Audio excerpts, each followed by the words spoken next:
మత్తయి సువార్త 23వ అధ్యాయము. అప్పుడు యేసు జన సమూహములతోనూ తన శిష్యులతోనూ ఇట్లనెను, శాస్త్రులను పరిసయ్యులను మోషే పీఠమందు కూర్చుండువారు గనుక వారు మీతో చెప్పు వాటినన్నింటినీ అనుసరించి గైకొనుడి. అయినను వారి క్రియల చొప్పున చేయకుడి. వారు చెప్పుదురే గాని చేయరు. మోయ శక్యము గాని భారమైన బరువులు కట్టి మనుషుల భుజముల మీద వారు పెట్టుదురే గాని తమ వ్రేలితోనైనను వాటిని కదలింపనొల్లరు. మనుషులకు కనబడు నిమిత్తము తమ పనులన్నీయు చేయుదురు. తమ రక్ష రేకులు వెడల్పుగాను తమ చెంగులు పెద్దవిగాను చేయుదురు. విందులలో అగ్రస్థానములను, సమాజ మందిరములలో అగ్రపీఠములను, సంత వీధులలో వందనములను మనుష్యుల చేత బోధకులని పిలువబడుటయు కోరుదురు. మీరైతే బోధకులని పిలువబడవద్దు, ఒక్కడే మీ బోధకుడు. మీరందరూ సహోదరులు. మరియు భూమి మీద ఎవనికైనాను తండ్రి అని పేరు పెట్టవద్దు, ఒక్కడే మీ తండ్రి, ఆయన పరలోకమందున్నాడు. మరియు మీరు గురువులని పిలువబడవద్దు, క్రీస్తు ఒక్కడే మీ గురువు. మీలో అందరికంటే గొప్పవాడు మీకు పరిచారకుడై ఉండవలెను. తన్ను తాను హెచ్చించుకొనువాడు తగ్గింపబడును, తన్ను తాను తగ్గించుకొనువాడు హెచ్చించబడును. అయ్యో వేషధారులైన శాస్త్రులారా, పరిసయ్యులారా, మీరు మనుషుల ఎదుట పరలోక రాజ్యమును మూయుదురు. మీరందులో ప్రవేశింపరు, ప్రవేశించు వారిని ప్రవేశింపనీయరు. అయ్యో వేషధారులైన శాస్త్రులారా, పరిసయ్యులారా, ఒకని మీ మతములో కలుపుకొనుటకు మీరు సముద్రమును భూమిని చుట్టి వచ్చెదరు. అతడు కలిసినప్పుడు అతని మీకంటే రెండింతలు అయ్యో అందులైన మార్గదర్శకులారా. ఒకడు దేవాలయము తోడని ఒట్టు పెట్టుకుంటే అందులో ఏమీయూ లేదు గాని దేవాలయంలోని బంగారము తోడని ఒట్టు పెట్టుకుంటే వాడు దానికి బద్ధుడని మీరు చెప్పుదురు. అవివేకులారా, అందులారా, ఏది గొప్పది? బంగారమా? బంగారమును పరిశుద్ధపరచు దేవాలయమా?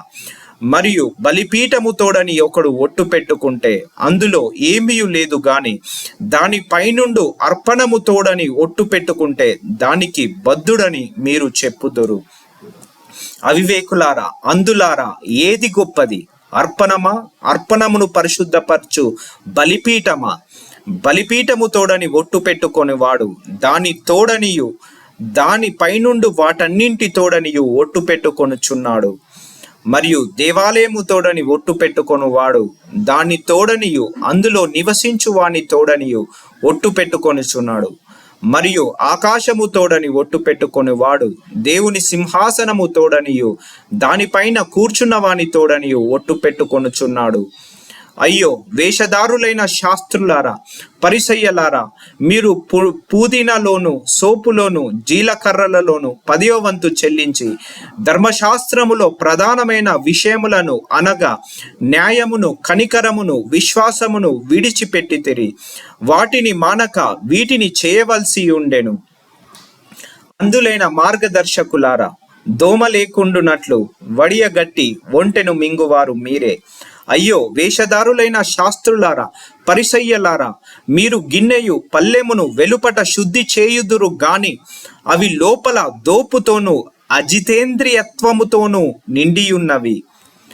గుడ్డి పరిసయ్యడా, గిన్నెయు పల్లెమును వెలుపల శుద్ధి చేయనట్టుగా ముందు వాటి లోపల శుద్ధి చేయుము. అయ్యో వేషధారులైన శాస్త్రులారా, మీరు సున్నము కొట్టిన సమాధులను పోలి ఉన్నారు.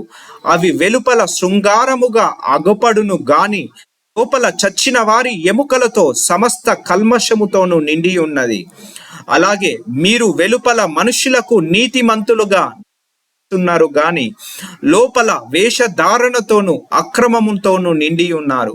అయ్యో వేషధారులైన శాస్త్రులారా, పరిసయ్యలారా, మీరు ప్రవక్తల సమాధులను కట్టించుచు నీతిమంతుల గోరిలను శృంగారించుచు మనము మన పితరుల దినములలో ఉండిన ఎడల ప్రవక్తల మరణ విషయములో వారితో పాలివారమై ఉండకపోదుమని చెప్పుకొందురు. అందువలనే మీరు ప్రవక్తలను చంపిన వారి కుమారులై ఉన్నారని మీ ముందు మీరే సాక్ష్యము చెప్పుకొనుచున్నారు. మీరును మీ పితరుల పరిమాణము పూర్తి చేయుడి. సర్పములారా, సర్ప సంతానమా, నరక శిక్షను మీరెలాగూ తప్పించుకొందురు. అందుచేత ఇదిగో నేను మీ యొద్ద ప్రవక్తలను, జ్ఞానులను, శాస్త్రులను పంపుచున్నాను.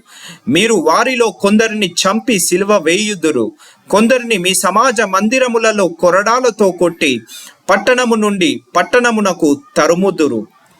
నీతిమంతుడైన హెబెలు రక్తము మొదలుకొని బలిపీఠమునకు దేవాలయమునకు మధ్య మీరు చంపిన బరకీయ కుమారుడగు జెకర్యా రక్తము వరకు భూమి మీద చిందింపబడిన నీతిమంతుల రక్తమంతయు మీ మీదికి వచ్చును. ఇవన్నీ ఈ తరము వారి మీదికి వచ్చునని మీతో నిశ్చయముగా చెప్పుచున్నాను. యెరూషలేమా, యెరూషలేమా, ప్రవక్తలను చంపుచును, నీ యొద్దకు పంపబడిన వారిని రాళ్లతో కొట్టుచును ఉండును దానా. కోడి తన పిల్లలను రెక్కల క్రింద కెలాగు చేర్చుకొనునో అలాగు నేనును నీ పిల్లలను ఎన్నో మార్లు చేర్చుకొనవలెనని యుంటిని గాని మీరు ఒల్లకపోతిరి. ఇదిగో మీ ఇల్లు మీకు విడవబడి ఉన్నది. ఇది మొదలుకొని ప్రభువు పేరిట వచ్చువాడు స్తుతింపబడును గాకని మీరు చెప్పు వరకు నన్ను చూడరని మీతో చెప్పుచున్నాను.